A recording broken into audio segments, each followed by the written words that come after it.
Are anxiety and depression diseases or just symptoms of inflammation? Roll the titles. For the record, I'm done trying to make y'all comfortable. For the record, you ain't trying to grow. Hey everyone, welcome back. It's good to see you again. If we haven't met before, then hi, I'm Goji Man. I'm a qualified nutritionist and soon to be PhD student. I make vegan health and nutrition videos as often as I can, so if you have a question for me, then hashtag AskGojiMan in the comments below, or alternatively send your video questions through to contact@gojimannutrition.com. Also, just a quick reminder that I'm now providing consults, organic acid, stool tests and SIBO tests via my website. So if you have any health or digestive problems, then consider taking these tests, as they will provide a lot of very detailed information upon which you can start making informed decisions and then start getting your health back on track. And on that bombshell, to the video. So for many years we have been indoctrinated into thinking that depression and other mental health conditions are nothing more than chemical imbalances in the brain. And while this theory is still perpetuated within mainstream medicine, it is riddled with scientific problems. So for example, there is no credible scientific evidence that reducing levels of norepinephrine, serotonin and dopamine will induce depression or anxiety in humans. And while approximately 25% of people with mood disorders have low levels of serotonin and norepinephrine, 75% do not. And contrary to this, many depressed patients have very high levels of serotonin and norepinephrine, and many people with no history of depression have very low levels of them. So if the science doesn't necessarily support the chemical imbalance theory, what other issues in the body can induce depression? Well, there is growing scientific consensus that depression and mood disorders are often driven by or exacerbated by low-grade chronic inflammatory response and is accompanied by increased oxidative stress. So we know that depression is often present in acute inflammatory illnesses, and we also know that if a person has higher levels of inflammation in their body, that they are at an increased risk of suffering with depression or other mood disorders. There have also been trials where healthy patients have been subjected to endotoxins, and this has provoked an inflammatory response and subsequent depression symptoms. We also see that some people on certain medications are at a significantly increased risk of developing mood disorders.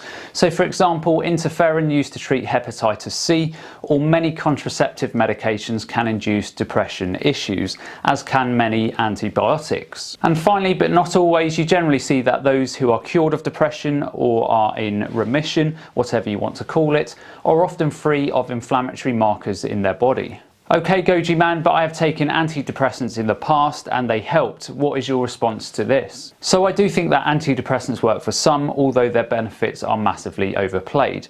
But I think the benefits from antidepressants are not coming from the chemical imbalances link, but is more likely from their anti-inflammatory capabilities, and let me explain why. So when you have a prolonged inflammatory response in the body, chemicals called cytokines are produced. These include interferon, interleukin and tumour necrosis factor, and these type of inflammatory cytokines can often induce mood disorders, psychiatric or neurological symptoms. Now we know that many antidepressants on the market have been shown to reduce inflammatory cytokines such as interferon, interleukin and tumour necrosis factor. And many antidepressants also have the ability to change gene expression of certain immune cells that regulate inflammatory responses. The proposed theory for many scientists is therefore that antidepressants are effective for some, as they help drive down inflammation in the body, and there is a growing body of evidence to support this theory. So if the inflammation mood disorder link is acknowledged, what causes inflammation in the first place?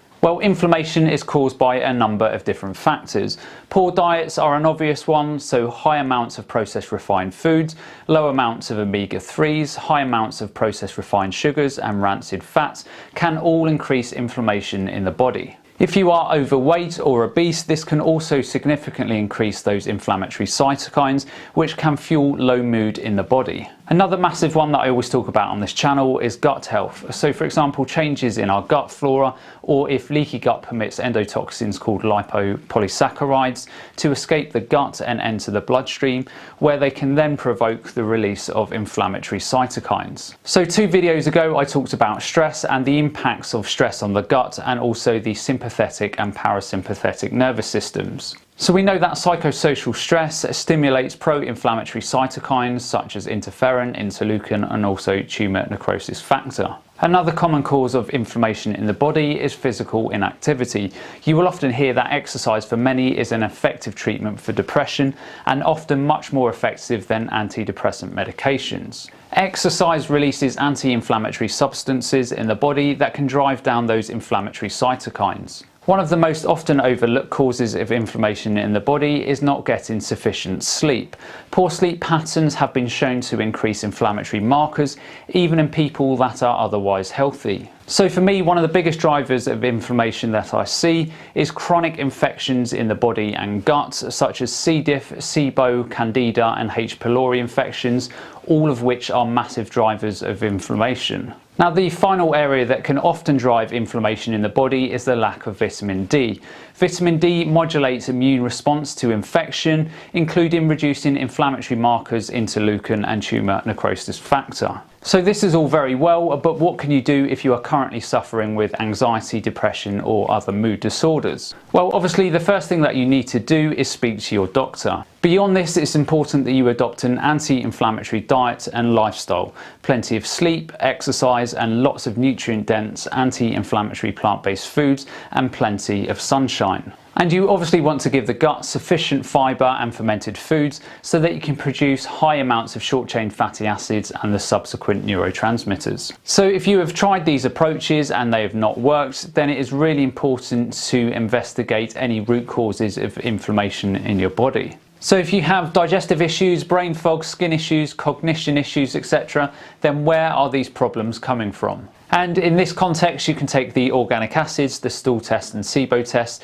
to see if you have a gut issue, infection or inflammation in your gut or wider body. And these tests will also screen you for things like candida and parasites. You can also look at the stool test results and see if you are producing sufficient short-chain fatty acids, and then follow this over to the organic acids test results to see if these short-chain fatty acids are producing sufficient neurotransmitters. If your gut health isn't what it should be, then you won't be producing sufficient short-chain fatty acids, neurotransmitters, and you won't be releasing and degrading hormones such as insulin, glucagon, leptin, and also estrogen. So that's the end of today's video. I hope you all enjoyed, and as always, remember to look after your body because it's the only place you have to live.